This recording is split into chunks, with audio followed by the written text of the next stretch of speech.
Belilah perusahaan yang memperkaya semua pemegang sahamnya dengan adil. Janganlah membeli perusahaan yang hanya memperkaya pemegang sahamnya yang merangkap sebagai komisaris dan direksi. Oke, jumpa lagi dengan Edwin di channel analisis laporan keuangan. Untuk sesi video ini saya mau bahas tentang saham MNCN ya, Media Nusantara Citra gitu. Menarik atau enggak ya nanti kita lihat aja bersama-sama ya. Oke. Jadi kita disclaimer dulu ya. Jadi video ini disusun oleh saya sendiri, Edwin, dengan tujuan sharing analisis aja dari sudut pandang pribadi saya. Jadi isi video ini sifatnya hanya edukasi dan informasi umum, bukan merupakan rekomendasi investasi dan nggak dimaksudkan sebagai ajakan buy, hold, atau sell saham yang dibahas ya, MNCN. Jadi setiap keputusan investasi itu adalah tanggung jawab masing-masing individu ya. Do your own research gitu. Jadi jangan percaya sama saya. Silahkan analisis lebih lanjut sendiri gitu. Oke, jadi untuk menilai perusahaan gitu ya, saya memerlukan 3 kriteria utama khususnya untuk melihat perusahaan-perusahaan yang listing di Bursa Efek. Yang pertama itu adalah perusahaan yang membagikan dividen. Ini adalah kriteria yang wajib gitu ya. Kenapa perusahaan itu harus membagikan dividen? Karena perusahaan yang membagikan dividen adalah perusahaan yang memang sudah terbukti profit dari bisnisnya. Jadi profitnya itu bukan untung-untungan di atas kertas aja. Gitu ya, jadi profitnya itu dari bisnis itu disisihkan oleh perusahaan dan dibagikan kepada kita pemegang sahamnya. Jadi kita ya uangnya ditransfer ke rekening kita, ya kita bisa belanjain gitu, bebas, terserah mau dipakai makan, mau dipakai beli mobil, terserah gitu ya. Yang penting uang itu bisa dinikmati. Dan pastinya perusahaan yang bagi dividen itu adalah perusahaan yang pro kepada kita pemegang sahamnya. Jadi kalau perusahaan nggak bagi dividen, hati-hati. Tadi ya bisa karena mungkin dia hanya untung-untungan di atas kertas, atau dia hanya mungkin memperkaya segelintir gitu ya, mungkin pejabat perusahaan gitu yang menjabat sebagai komisaris dan direksi gitu ya. Ingat, mereka itu sudah digaji besar ya, untuk level komisaris dan direksi itu udah ratusan juta gajinya gitu. Sedangkan kita pemegang sahamnya dapat apa gitu ya? Keuntungan kita cuma 2 gitu. Kalau nggak dari dividen ya dari capital gain gitu ya. Jadi kalau misalnya pejabat perusahaan ini mengelola perusahaan tidak dengan baik, tidak dengan profesional, nggak akan peduli juga gitu. Mereka harga sahamnya jatuh gitu ya, mereka udah dapat gaji gitu ya. Nah, jadi makanya kita harus hati-hati gitu dalam memilih perusahaan. Nah, setelah itu perusahaan yang bagian dividen itu juga pasti adalah perusahaan yang punya kondisi bisnis yang sehat.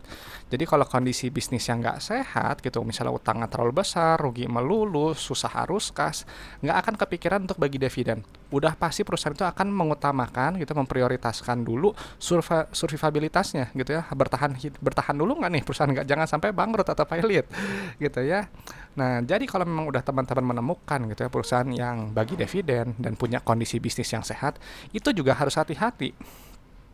Kenapa gitu? Karena teman-teman tuh harus membeli gitu ya perusahaan itu di bawah nilai wajarnya gitu. Jadi jangan pas di harga super premium ya, harga yang tinggi, hati-hati gitu karena akan rawan koreksi gitu. Jadi kalau misalnya ya tadi belinya terlalu tinggi, belinya di pucuk, ya wajar gitu kalau misalnya nanti akan mengalami capital loss gitu ya.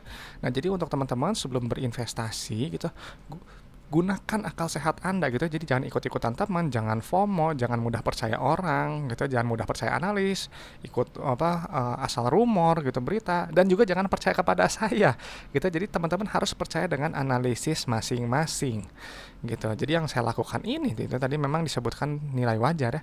Saya mengikuti konsep value investing gitu ya. Jadi saya lakukan ini dari dulu sejak pertama kali 2016 sampai sekarang, metodenya gini-gini aja, sama-sama aja gitu. Jadi saya akan membeli saham itu di bawah nilai intrinsiknya gitu ya, PBV kurang dari 1 gitu. Saya cicil beli, misal belinya di 0,9, belinya di 0,8, cicil beli. Sering berjalannya waktu gitu, ketika harganya kembali lagi ke PBV 1, disitulah saya take profit, selesai gitu ya. Atau hold lebih lama kalau memang perusahaannya memang baik gitu, perusahaannya memang bagus. Jadi kalau dilihat di tabel gitu ya, saya ini nggak cari saham yang multi bagger yang profitnya ratusan persen, nggak seperti itu gitu ya. Jadi memang agak unik, agak aneh sendiri gitu, cuman nggak masalah gitu ya. Saya memang biasanya seperti ini. Oke, jadi misal kalau teman-teman belinya di 0,8 ya potensi profit cuma 25%. Kalau belinya di 0,7 ya potensi profit cuma 42%. Kayak gitu aja ya, dan seterusnya gitu ya yang ada di tabel. Nah, jadi prinsipnya apa gitu ya? Prinsipnya itu ya harus sabar gitu ya, harus berorientasi jangka panjang gitu ya. Nggak bisa kita mengharapkan keuntungan dari sebulan, 2 bulan, 3 bulan hold gitu ya. Atau malah hitungan hari atau minggu, itu hampir mustahil gitu, kecuali sangat beruntung ya gitu. Dan pastinya harus fokus pada value gitu ya, nilai wajar perusahaan atau nilai intrinsik perusahaan gitu. Jadi penghitungan value ini bebas gitu. Misalnya teman-teman mau pakai net asset value, mau pakai DCF, mau pakai DDM, mau pakai pair aja gitu, atau mau pakai enterprise value dan jenis-jenis valuasi, penghitungan valuasi yang lainnya nggak masalah gitu. Yang penting fokusnya pada value-nya dulu. Misalnya kalau saya nih, misalnya pakai PBV gitu, saya akan fokusnya di book value-nya gitu ya. Ini berubah setiap 3 bulan sekali gitu ya, setiap laporan kuartal terbit gitu. Saya jadi nggak terfokus pada price yang berubah setiap hari, yang berubah setiap detik pada saat jam perdagangan, nggak gitu ya. Jadi ketika saya sudah tahu book value-nya berapa, baru saya tentukan gitu mau masuknya di PBV berapa, di entry price-nya range berapa, kayak gitu. Nah, kenapa harus seperti ini gitu ya? Karena harga saham itu pada akhirnya akan mencerminkan kinerja fundamental perusahaan dalam jangka panjang. Ini yang nggak boleh lupa gitu ya. Karena kebanyakan untuk di berita-berita atau analis gitu ya, set harga itu kebanyakan mereka jangka pendek gitu ya, kurang dari setahun, mungkin bulanan atau kurang gitu ya gitu. Jadi untuk yang jangka panjang sekali itu bisa untuk yang benar-benar ini bisa dibilang investor individual biasanya gitu. Dan jangan kaget juga gitu kalau ini merupakan fakta gitu, banyak sekali perusahaan-perusahaan yang dihargai 50 atau kurang gitu karena memang dari laporan keuangannya juga udah bermasalah gitu, perusahaan yang rugi melulu gitu. Nggak heran gitu ya, teman-teman bisa cek aja sendiri ya. Jadi kalau saya pakai analisis apa, saya itu hanya menggunakan sedikit dari fundamental gitu ya, hanya fokusnya di laporan keuangannya aja, sedikit rasio dan tadi ya valuasinya pakai PBV, udah simple gitu ya. Jadi kalau misalnya saya fokusnya di laporan keuangan, saya harus paham gitu baik neracanya, laba ruginya, arus kasnya, ketiganya ini nggak dihafal tapi dipahami. Kenapa gitu ya? Karena laporan keuangan itu nanti akan membentuk suatu cerita gitu tentang kondisi perusahaannya. Jadi perusahaan ini nanti bercerita ya lewat laporan keuangan, lagi sakit kah gitu ya, lagi utangnya terlalu besar atau lagi rugi, itu semua nanti terbaca gitu. Nah, jadi nanti dari laporan keuangan gitu ya, nanti biasanya akan muncul 7 ciri perusahaan sehat. Ini versi saya gitu ya, versi Edwin. Apa aja? Yang pertama, bisnisnya sehat gitu ya, menghasilkan uang kasnya nyata ya, dan adanya likuiditas yang cukup, keberlangsungan operasinya yang baik gitu ya, bisa bayar dividen, nggak bergantung utang yang terlalu besar gitu ya, minimal terkontrol, atau kalau nggak ada utang jauh lebih baik gitu ya.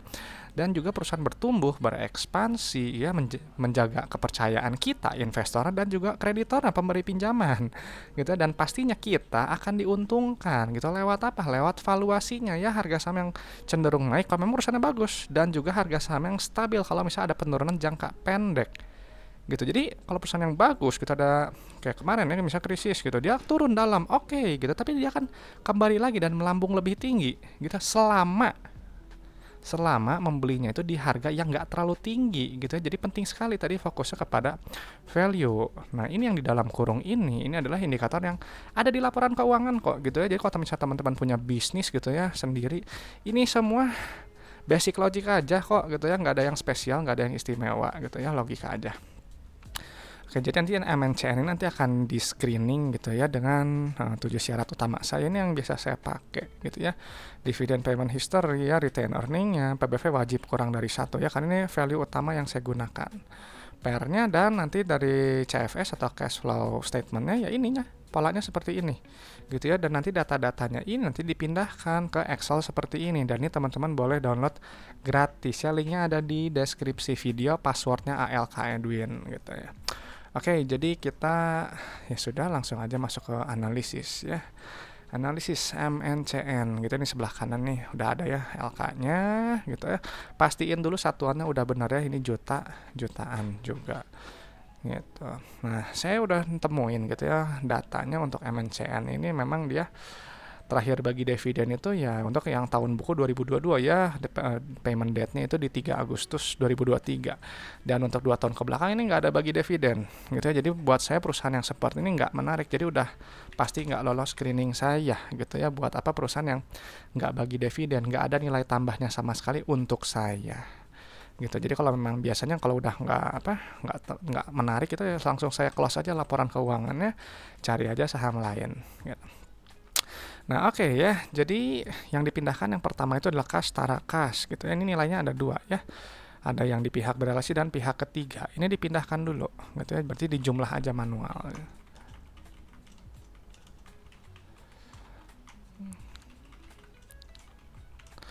Oke ya, ini Nah, kenapa kastara kas itu harus dipindahkan gitu ya? Karena kastara kas ini adalah jumlah uang total yang berada di dalam dompet perusahaan gitu. Jadi kalau misalnya teman-teman di kantong nih bawa dompet gitu, isinya kan uang tuh, isinya kartu debit gitu ya, di rekeningnya ada uang. Nah, itulah kastara kas itu gitu ya. Jadi jumlahnya kastara kas ini jangan terlalu sedikit gitu. Kalau terlalu sedikit nanti akan mengganggu kegiatan operasional, mengganggu, nggak bisa ekspansi usaha, nggak bisa bayar pinjaman gitu. Jadi harus hati-hati dan juga jangan terlalu besar nilainya. Kalau terlalu besar apa yang terjadi? Artinya perusahaan itu nggak mampu memanfaatkan kas dan setara kas yang ada gitu. Jadi uang nganggur gitu, mungkin disimpan dalam deposito. Ngapain lah kita beli perusahaan yang kasnya besar, depositonya atas nama perusahaan, ya mendingan kita deposito atas nama sendiri aja gitu ya, lebih aman. Nah, oke ya, jadi ini kas setara kas itu tadi pentingnya gitu. Jadi udah dipindahkan, langsung loncat ke bagian ekuitas. Nah, untuk dari ekuitas yang terpenting itu adalah saldo labanya. Gitu. Ini wajib sekali gitu ya, melihat saldo laba. Nah, gitu ya, kita pindahkan dulu ya. Nilainya dipindahkan. Nah, ini keluar segini ya tuh, lolos screening ya.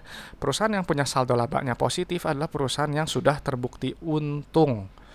Gitu ya, kenapa gitu? Jadi saldo laba itu apa? Saldo laba itu adalah total akumulasi keuntungan yang telah dihasilkan perusahaan dari pertama kali perusahaan ini berdiri, pertama kali perusahaan ini beroperasional sampai sekarang 2025 Q2 gitu. Jadi MNCN dari pertama kali berdiri sampai 2025 Q2 sudah menghasilkan total profit sebesar 19,4 triliun gitu ya. Ini berarti perusahaan memang udah terbukti untung gitu ya. Kalau perusahaan yang nggak rugi melulu, nggak ada yang namanya saldo laba gitu, adanya defisit atau akumulasi kerugian gitu ya. Jadi buat apa beli perusahaan yang rugi melulu? Itu buat saya gitu ya. Tapi kalau teman-teman berbeda ya silakan gitu. Nah, setelah dari saldo laba langsung ke bagian subtotal gitu ya. Yang ini, oh ya, ini menarik nih ya, karena di sini ada nih, ada saham treasury ya, saham yang diperoleh kembali gitu. Ini ada perusahaan ini bagus gitu ya. Perusahaan yang punya saham treasury adalah kebanyakan salah satu gini, perusahaan yang punya saham treasury, dia sebenarnya pro kepada pemegang saham gitu ya, karena dia akan memperkaya gitu ya pemegang sahamnya, karena nanti jumlahnya itu akan dibagi dengan pembagi yang lebih kecil gitu. Jadi misalnya ibaratnya kalau misalnya punya satu loyang kue gitu ya, dibagi 10. Yang awalnya dibagi 10 sekarang jadi dibagi 8. Tiap investor dapat lebih besar ya kan, 1/8 lebih besar daripada 1/10 gitu, kurang lebih seperti itu. Jadi ini memang salah satu ya ciri perusahaan yang baik gitu, ada treasury-nya. Cuman ya kembali kita harus lihat juga karena itu hanya salah satu gitu ya cirinya. Nah, tadi ya kita masuk ke ekuitas pemilik entitas induk ya, yang ini nilainya. Kita pindahin dulu.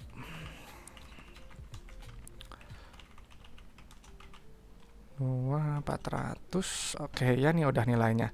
Nah, ini teman-teman bisa lihat gitu. Di sini ada rasio saldo laba terhadap modal awal. Ini rasionya nilainya 5 gitu ya, 5, sekian lah, kecilnya 5. Artinya perusahaan ini sudah menghasilkan total profit 5 kali modal. Gitu aja. Kalau misalnya teman-teman punya bisnis modalnya 1 miliar gitu, sudah menghasilkan profit itu 5 miliar. Gitu ya, berarti perusahaannya ya memang bagus gitu ya, sudah terbukti untung gitu ya. Jadi cari, kalau saya preferensinya cari yang setidaknya 1 lah nilainya. Kalau 1 kan berarti modal 1 miliar, profitnya juga 1 miliar, udah balik modal gitu. Dan ini pastinya di luar dividen yang dibagikan ya. Oke, nah di sini ada nih rasionya PBV-nya nih, nilai bukunya 0,2 gitu ya. Dan ini juga sudah dihargai di bawah saldo laba ya, nilai tambah juga gitu. Nah, ini kalau misalnya kayak gini ya, beli di 0,2 gitu ya, profitnya berapa? 407% gitu ya. Simpel aja gitu, berarti ini bisa multi bagger. Cuman kembali gitu ya, PBV ini bisa jadi value trap gitu. Jadi kita harus cek juga gitu ya di laba rugi atau dan juga arus kasnya gitu ya. Jadi jangan terkecoh gitu ya dengan PBV murah nih gitu ya, lalu untungnya besar ya, nanti dulu kita lihat dulu gitu. Nah, soalnya ke bagian laba rugi gitu ya. Yang terpenting itu kalau saya pakainya cuma 3 ya, revenue, gross profit, sama net profit gitu. Nah, kita isi dulu. Nah, ini pendapatannya banyak juga ya. Dia dapat dari apa nih? Ads related, non digital, bla bla bla, subscription ya. Saya nggak peduli. Yang penting jumlahnya aja nih, jumlah pendapatannya. Gitu. Nah, ini ada yang bertanya waktu itu, salah satu viewer Dia bilang, "Bapak ini nggak pernah ngelihat apa ya prospek bisnis gitu." Enggak gitu ya. Jadi sebenarnya saya nggak begitu peduli gitu dengan prospek bisnis. Saya hanya fokusnya ke laporan keuangan gitu ya. Jadi kayak misalnya kayak gini gitu. Saya nggak peduli lah dia mau dapat pendapatan dari mana. Cuma saya bacanya yang di final itu di laporan keuangannya. Karena dari laporan keuangan buat saya udah cukup datanya untuk bisa menginterpretasi apakah perusahaan ini baik atau enggak gitu. Cuman kalau teman-teman ya jangan tiru juga gitu ya. Kalau semakin kita banyak data memahami dengan dari berbagai macam sudut pandang itu jauh lebih baik gitu. Jadi pemahamannya bisa lebih komprehensif gitu. Nah, jadi revenue ya ini ada penurunan sedikit nggak masalah gitu ya. Perusahaan yang bagus gitu adalah perusahaan yang biasanya revenue-nya itu naik. Semakin lama tiap periode semakin naik. Artinya barang dan jasanya ini sangat relate untuk customer gitu. Customer itu jadi bisa pengen beli lagi, pengen pakai lagi barang jasanya. Jadi pendapatan naik gitu ya bagus. Kalau ada penurunan ya bisa jadi customer beralih gitu ya ke produk atau barang yang ditawarkan oleh perusahaan lain. Gitu simpelnya seperti itu. Jadi nanti revenue-nya ini nanti dikurangi oleh harga modal barang atau jasa. Nah, ini nih beban langsung ya. Bla bla bla sekian, nanti akan keluar laba kotor. Gitu ya. Nah, ini penting sekali laba kotor atau laba bruto gitu ya. Kotor kayak apa itu iklan deterjen. Gitu ya. Nah, ini nih ya, gross profit. Nah, ini menarik ya karena dia GPM-nya tinggi ya, gross profit-nya tinggi. Nah, semakin tinggi gross profit gitu artinya barang dan jasa yang ditawarkan oleh perusahaan itu punya keunggulan kompetitif di market gitu. Jadi perusahaan bisa menjual barang dan atau jasanya itu jauh di atas harga modalnya. Jadi marginnya tebal gitu. Kalau bahasa bisa marginnya tebal. Kalau marginnya tipis ya untungnya sedikit gitu ya. Gitu. Jadi semakin besar GPM juga dia akan semakin besar untuk net profit marginnya gitu ya. Jadi ya cari yang seperti ini, yang GPM-nya tinggi, bagus ini. Sama perusahaan ini bagus gitu ya. Kenapa harus tinggi gitu? Karena GPM ini laba kotor nanti akan dikurangi oleh beban-beban gitu, beban umum, administrasi, bayar bunga, bayar pajak, bayar bla bla bla bersih itu ya. Nanti akan keluar angka finalnya. Angka final ini laba bersih. Ya, ini adalah inti dari laporan laba rugi gitu untuk melihat nih perusahaan profitable enggak gitu ya. Yang mana nilainya? Yang ini nilainya. Tinggal dipindahkan saja. Ya, nah ini udah lihat ya nanti keluar tuh ROE-nya sekian, bla bla sekian, net profit sekian gitu. Cuma saya jarang lihat ya, saya nggak gitu peduli juga gitu ya. Karena ini udah nggak lolos screening sebenarnya. Nah, ini kita lihat ya, PER-nya ini 3 ya. PER ini sangat murah sekali gitu ya. Dia di bawah 15, di bawah 10 malah gitu ya. Gitu. Jadi ini perusahaan secara PER ini murah gitu. Tapi kembali lagi gitu ya, jangan terkecoh juga dengan PER. Karena ada indikasi juga siapa tahu perusahaan itu memang hanya untung-untungan di atas kertas gitu ya. Mana gitu nilai tambah yang diberikan oleh perusahaan kepada kita pemegang sahamnya gitu.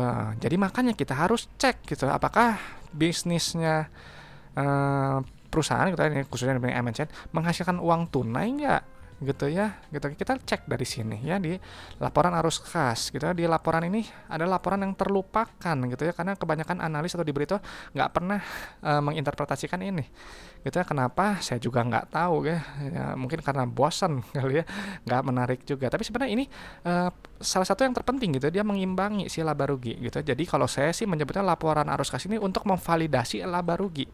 Maksudnya gimana gitu ya.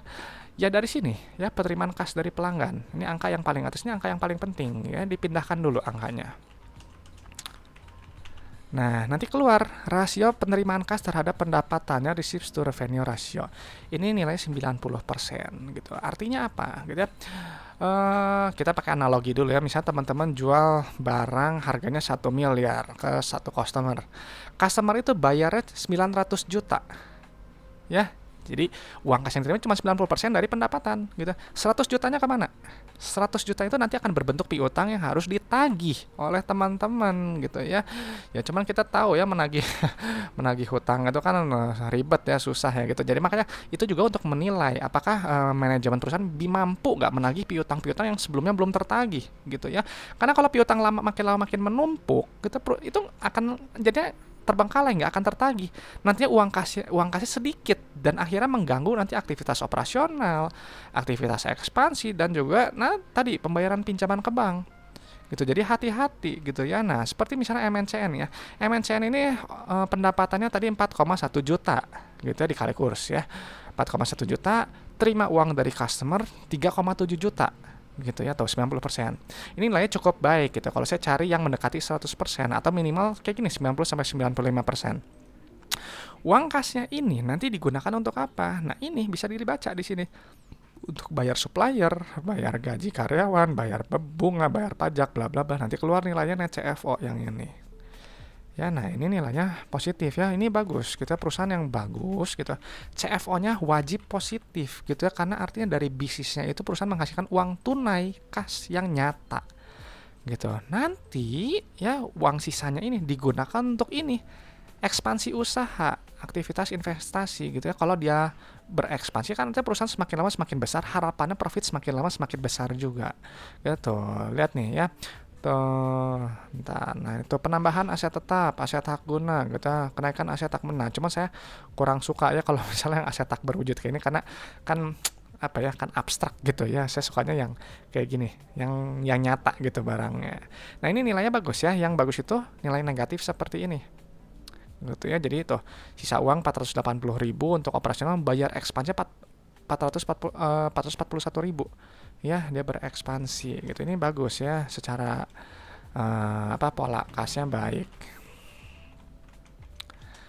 Oke, nah sisa uangnya udah bayar tadi operasional, bayar aktivitas ekspansi.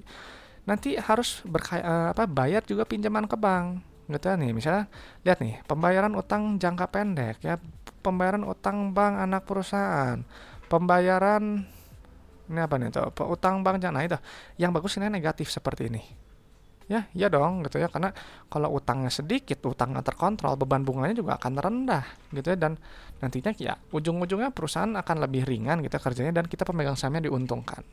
Oke, dan ini kita lihat gitu ya, ini ada penurunan kas ya besar gitu, cuman nggak masalah gitu, karena kan kasnya kan bisa naik bisa turun ya gitu. Cuman yang bagus itu kalau misalnya ada kenaikan bersih kas setara kas gitu. Jadi tadi ya udah bayar operasional, bayar ekspansi, bayar pinjaman, masih ada uang lebih. Nah itu yang bagus, cuman yang ini enggak ya. Nah jadi kalau kita lihat gitu MNCN ini sisa lolos screening semua kecuali dividen paymentnya gitu ya. Jadi pendapat saya perusahaan ini sama sekali nggak menarik. Ya karena ya tadi nggak bagi dividen. Kalau perusahaan memang dia profitable dan uang kasnya baik, ya setidaknya bagi dividen dong. Bukti nyata kalau bisnisnya memang profitable dan uang kasnya nyata. Ya, tapi ini enggak. Ya jadi ya apa nilai tambah yang ditawarkan perusahaan untuk kita pemegang sahamnya gitu. Jadi ini nggak lolos screening buat saya ya, nggak menarik buat saya. Tapi memang perusahaan ini ya tadi ya, dia profit ya, terbukti profit, satu laba positif, dan sudah untungnya itu 5 kali modal gitu ya. It's good gitu, bagus. Dan juga mungkin secara PBV murah gitu ya, 0,2, potensi profit 408%. PR-nya juga murah gitu, dan pola arus kasnya juga sebenarnya ini bagus gitu ya, sebenarnya sempurna gitu. Cuman mungkin ini kasnya habis ya untuk ekspansi usaha gitu ya. Jadi ya tadi mungkin itu salah satu alasan kenapa nggak bagi dividen ya tadi gitu ya. Kita nggak ada uang tunai gitu. Cuman menurut saya sih itu aja pendapat saya ya untuk MNCN. Nah untuk teman-teman gimana, MNCN menarik atau enggak? Boleh kasih pendapat gitu ya di kolom komentar supaya yang lain juga tahu, kita sama-sama dapat sudut pandang yang berbeda gitu. Jadi kita diskusi sehat aja gitu ya, sharing-sharing gitu. Dan oke, untuk teman-teman kalau misalnya ada request saham gitu yang mau dibahas ataupun ada pertanyaan seputar investasi saham, boleh tulis saja di kolom komentar, nanti saya respon gitu ya. Jadi santai aja gitu, pasti dibalas kok. Dan paling ya udah sih itu aja gitu ya. Mudah-mudahan sharing sesi kali ini bermanfaat untuk teman-teman gitu ya, dan juga bisa memperkaya pandangan teman-teman dalam menilai suatu perusahaan. Oke, saya Edwin dari channel Analisis Laporan Keuangan. Sampai jumpa di video-video berikutnya.